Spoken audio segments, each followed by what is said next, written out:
o tema que me foi proposto, né, a questão da discriminação racial, as políticas e a inversão do ônus da prova, quando a doutora Carmen e a doutora Mirlene me chamaram para este evento, eu fiz algumas pesquisas, né, de números. Tem muita gente que gosta de número, né? Então, se é para dar número, a gente dá número e mostra algumas coisas. E, assim, os números não mentem, né? Essa que é a grande verdade.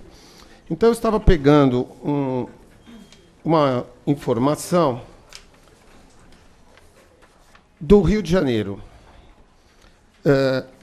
Só lembrando, antes de começar, que já chegou a 48% da população de negros ou pardos, chegou a 48%, agora está em torno de uns 50%, mais ou menos.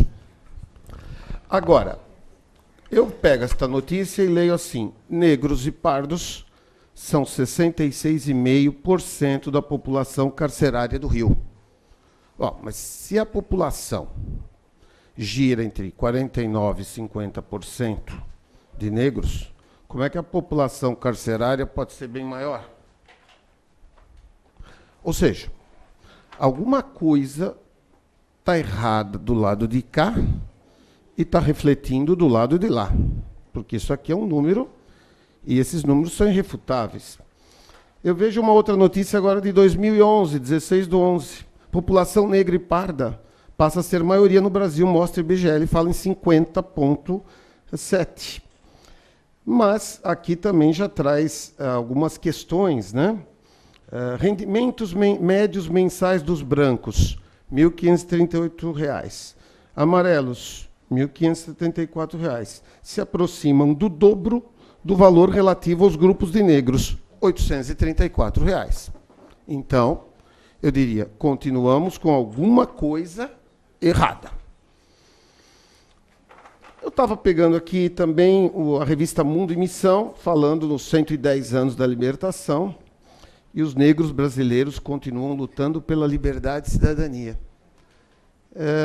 Lembrando, o Brasil foi dos últimos a abolir a escravidão na América.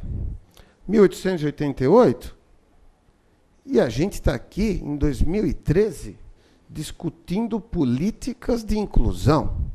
São 125 anos depois. Ou seja, o Brasil dá a impressão que aqui as coisas não andam, tudo aqui é difícil. Né? Tudo aqui é difícil. Aí eu abro o site da OAB e vejo que na própria OAB foi colocada uma manifestação da jornalista Miriam Leitão, da Globo, falando da pátria distraída. Então, as pessoas conseguem olhar com preocupação o problema racial norte-americano, mas não conseguem olhar, ter a mesma visão crítica do problema racial brasileiro. Lá tem um problema sério. E eu pergunto, e aqui não tem? Né? Nós não temos problemas aqui?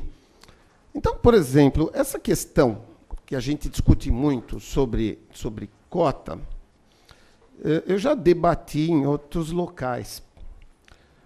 Quase apanhei, porque defendia cota. E eu sustentava o seguinte: não tem cota para pessoa portadora de deficiência, o que eu acho que é absolutamente válido, ação afirmativa importantíssima, né? As cotas de portadores de deficiência remontam o tempo das guerras, né? Quantos mutilados voltaram para os Estados Unidos depois da Guerra do Vietnã? E o que se faz com essa pessoa? Coloca ela na sarjeta? Não, então tinha que criar política de inclusão. O que eu não tenho nada a opor, ao contrário, eu acho que está certo. Só que não são só minorias pessoas portadoras de deficiência, ou, politicamente correto falando, pessoas portadoras de necessidades especiais. Embora eu lembre que são 10% da nossa população brasileira de pessoas portadoras de necessidades, de algum tipo de necessidade especial. Mas esta cota, que é de 2% a 5%, que contemplou pessoas portadoras de deficiência ou acidentados no trabalho, que tem uma lei própria, o artigo 93 da Lei 8.213 de 91, esta mesma cota que tem lá não foi contemplada para a comunidade negra. E quando eu falo da comunidade negra, eu penso em negros e pardos, né? Porque não são só negros que são discriminados, pardos também são discriminados. E eu falo porque tive a oportunidade, só para vocês terem uma ideia do que eu estou falando. Cheguei a namorar 2 meninas negras. Quando a gente chega no lugar, num teatro, num cinema, parece que a gente é ET. Parece que é um casal extraterrestre está chegando. Quem? Uma pessoa branca com uma pessoa negra. Né? Então, isso eu senti, eu percebi isso. Então, a nossa sociedade ainda continua discriminando e muito. O grande problema da discriminação em geral, qualquer que ela seja, inclusive a questão da discriminação do negro, ela é muito, mas é muito velada. As coisas não são claras. A doutora Carmen contava agora para mim lá na sala os problemas que ela está tendo para fazer a defesa de algumas pessoas da comunidade. Quanta coisa que aparentemente está certa, mas na verdade não está certa.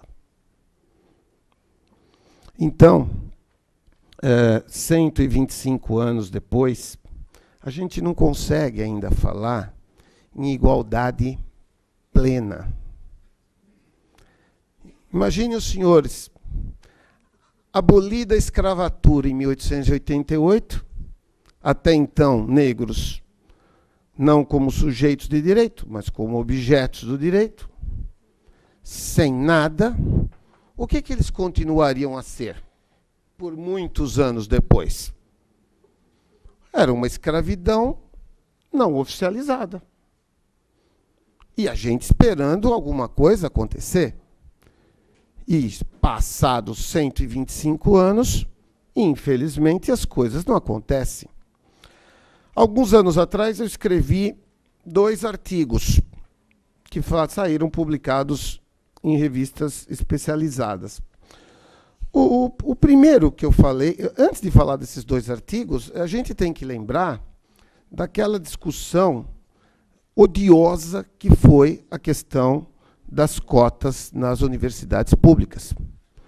Porque eu vi tanta gente rebater essa questão com um argumento frágil e dizendo, não, mas nós vamos fazer com que o nível da universidade pública caia, porque vamos separar cotas para negros, e significa que vamos ter 2 listas, e com 2 listas, muita gente que seria branca não vai ser aprovada com melhor resultado do que uma pessoa negra. E eu falava, mas isto é simplesmente ridículo. É não reconhecer que existe uma diferença no ramo educacional. E eu sempre falei o seguinte, essa cota, ela não precisa ser eterna. Ela poderia ser temporária. E os senhores me perguntariam, por quanto tempo? Não sei. Até o momento em que nós pudéssemos dar igualdade de condições, certo? Para que negros e brancos disputem uma vaga na universidade pública.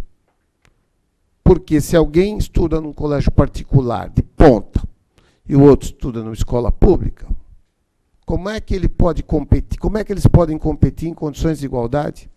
Eu lamento ter que falar dessa questão da escola pública. Eu queria falar outra coisa aqui, mas eu não posso falar, porque a escola pública não consegue competir com uma escola particular de ponta. Então, achar que simplesmente não há diferença e por isso não tem que ter cota, E eu ouvi tantos argumentos. Não, a cota não tem que ser para negro, tem que ser para pobre, que vai incluir negro. E eu digo uma coisa para vocês. Quando estamos falando de pessoas brancas, você pode ter muita dificuldade em progredir em termos educacionais e em termos de profissão. Mas não dá nem para comparar com a dificuldade que negros e pardos têm nesse mesmo meio do trabalho e meio educacional. Quantos juízes lá nós devemos ter no TRT da 2ª região? Uns 8, por aí. Olha que eu não sei se eu estou chutando muito alto, viu? E olha lá. Então, significa dizer que, se der condições, eles vão competir em igualdade. Agora, se estudar na escola pública contra aquele que estudou na escola privada, não vai dar para comparar mesmo. Então, eu sempre achei essa discussão bestial. Eu sempre fui a favor da cota. Por quê? Porque o primeiro passo qual que é? Massificar a educação. Um povo só progride com educação. Veja a Coreia do Sul. Veja o Japão. São países que investiram em massa na educação. E por isso que eles são o que são hoje. Então, primeiro é a educação. Então, eu escrevi 2 artigos, e um deles foi a inserção dos trabalhadores negros no mercado de trabalho. E eu falo aqui dessa questão, né? A gente olha para a Constituição e você vê lá, assim, artigo 1º. A República Federativa do Brasil, formada pela união indissolúvel dos estados, municípios e DF, constitui-se em Estado democrático de direito e tem como fundamentos cidadania, dignidade da pessoa humana, os valores sociais do trabalho e da livre iniciativa. Eu abro no artigo 3º, constituem objetivos fundamentais da República Federativa do Brasil, construir uma sociedade livre, justa e solidária, erradicar a pobreza e a marginalização e reduzir as desigualdades sociais e regionais, promover o bem de todos sem preconceitos de origem, raça, sexo, cor, idade e quaisquer outras formas de discriminação. Aí eu abro no 5º, está lá no caput, todos são iguais perante a lei. Agora eu pergunto, isto aqui é norma meramente programática ou é norma autoaplicável? Porque se a gente achar que isso é uma norma meramente programática, ela vai ficar enfeitando a Constituição e ninguém vai dar efetividade. Uma vez eu ouvi, às vezes você cita esse negócio aí, falaram assim mesmo para mim, você cita esse negócio aí de dignidade da pessoa humana. Eu falei, mas que negócio? Me falaram, você cita esse negócio de dignidade da pessoa humana na sua sentença. Eu falei, lógico que eu cito. Isso não é um negócio. Isso não é uma norma programática. Isso é uma norma autoaplicável, desde 5/10/88. Então, a gente vê que nossa legislação ela é completa, mas tem problemas. Eu vou chegar nesses problemas. Artigo 7º. São direitos dos trabalhadores urbanos e rurais, além de outros que visem a melhoria de sua condição social. Inciso 30. Proibição de diferença de salário, de exercício de funções e de critérios de admissão por motivo de sexo, idade, cor ou estado civil. Então, nós temos regramento. Né? Nós temos artigo 170. Então, assim vai. E eu cito aqui essa questão da cota para pessoas portadoras de deficiência que não foram contempladas para a questão do trabalho do negro. Então, nós, lembrando aqui, para aqueles que não cuidam muito de atuar na área trabalhista, o Brasil é membro da OIT, né? A Organização Internacional do Trabalho. A OIT aprova várias convenções internacionais e o Brasil as assina. Muitas delas são ratificadas e foram ratificadas pelo Parlamento Brasileiro. Nós temos a Convenção 111, né, a Convenção 168, são várias convenções, todas voltadas para a questão da não discriminação, para a questão do emprego. Então, eu fico pensando, com tantos diplomas normativos, por que a gente haveria de ter tanto problema? Então, concretamente, o que a gente vê por notícias é que nós temos ainda muitas diferenças salariais entre negros e brancos. Ah, mas lá na justiça, todo mundo ganha igual. Um juiz do trabalho ganha igual uma juíza do trabalho, é verdade. Porque o salário é fixado em lei. Por isso que é igual. Então, nesse ponto, me parece até que o serviço público está melhor. Me parece que está melhor. Mas na iniciativa privada, as coisas não funcionam desse jeito. Então, se temos diferenças entre brancos e negros, ou pardos, pior se for negra. Porque aí a discriminação é dupla. Ela é discriminada porque é mulher e porque é negra. Então, os salários da mulher negra são até inferiores ao dos homens negros. Ou seja, a discriminação é dupla. Taxa de desemprego é maior dos negros. Ela só é maior, ela é maior dos negros, a taxa de desemprego, e ela também é maior aonde? Na penitenciária. Quer dizer, então, eu penso que nós estamos fazendo tudo errado. Então, quando eu escrevi esse artigo, já tem alguns anos, né, eu tinha escrito aqui, investimento maciço em educação. Porque eu pensava nisso. Eu falei, não, só vamos conseguir deixar as coisas nos seus devidos lugares quando tivermos um investimento maciço. Só que isso, gente, não se faz do dia para a noite. Eu também coloquei aqui como solução de médio e longo prazo. Porque isso não se faz do dia para a noite. Você não muda isso em 4, 5, 10 anos. Isso é um processo demorado de investimento. No curto prazo, eu tinha escrito naquela época, olha só o que eu tinha escrito, aprovação de uma lei de cotas para os negros no mercado de trabalho, à semelhança do que ocorre com as pessoas portadoras de deficiência. E tinha colocado também a atuação eficaz de órgãos públicos no sentido de sensibilizar o empresariado para a necessidade da contratação de negros, e, se for o caso, propor as medidas judiciais cabíveis. Mas que difícil que é sensibilizar. Eu não sei, eu nunca fui empresário, né? E nem pretendo sê-lo. Mas o empresário brasileiro, parece que ele gosta de litigar.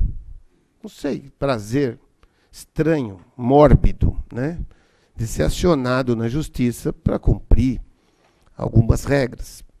Então, eu penso que o empresário brasileiro, não todos, não estou generalizando, mas numa grande maioria, só entendem uma linguagem, que é a da pancadaria. Precisa ir na justiça, não é, doutora? A senhora tem ido, não tem? Está certa? Tem que ir mesmo. Porque tem gente que só entende esta linguagem, a da pancadaria. E depois eu resolvi escrever um outro artigo. Eu falei, não, esse aqui foi publicado, eu sustentava aqui a criação da cota, assim como tantos defenderam a cota nas universidades públicas, né? E digo mais também, além da questão da cota, chegou-se a uma conclusão também que cargos em comissão no serviço público, eu não estou falando agora o cargo do concurso, certo? Onde eu estou em igualdade de condições com o meu parceiro, inclusive em termos salariais. Mas olhava lá para o cargo em comissão, não tem negro. Mas não tem gente capacitada? Mas eu tenho certeza que tem. Só que, fala, não, mas o nomeante pode demitir ad nutum e, portanto, ele quem escolhe. Não, ninguém está dizendo que não é ele que escolhe. Eu só estou dizendo, será que não há gente capacitada?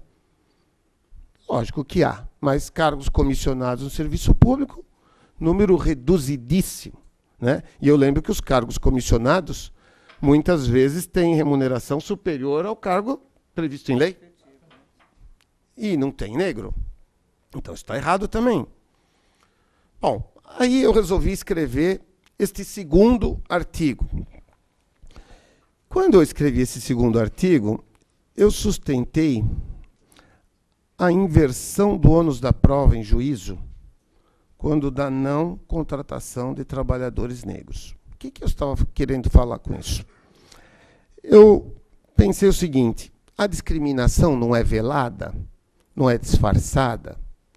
Então, se eu fixar... E aí, lembro aqui os advogados, estudantes de direito, aqueles que são meus alunos ou foram, se falar que eu não falei, eu vou lembrar. O princípio da aptidão da prova quer dizer o quê? Que eu fixo o ônus da prova para quem tem mais condições de levar isso a juízo. Se eu fixar o ônus da prova da discriminação para o trabalhador, eu não vou julgar nenhum processo procedente. Olha o que eu estou falando. Nenhum. Por quê? Porque a discriminação é velada. Vai dizer lá que não, que fez a contratação da pessoa com mais capacidade.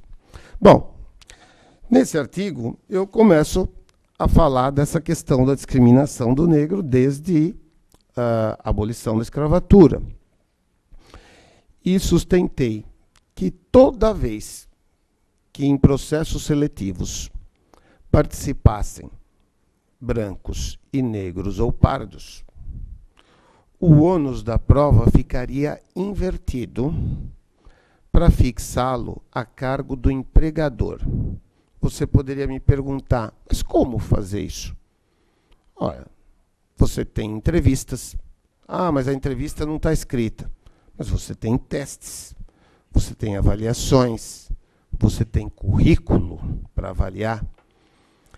E neste período que eu escrevi o artigo sustentando a inversão do ônus da prova, é o período em que o Congresso discutia o novo Estatuto da Igualdade Racial. Num evento do Centro Cultural Africano, foi convidado o senador Paulo Paim, que cuidava, à época, no Senado disto. E eu conversei pessoalmente com ele.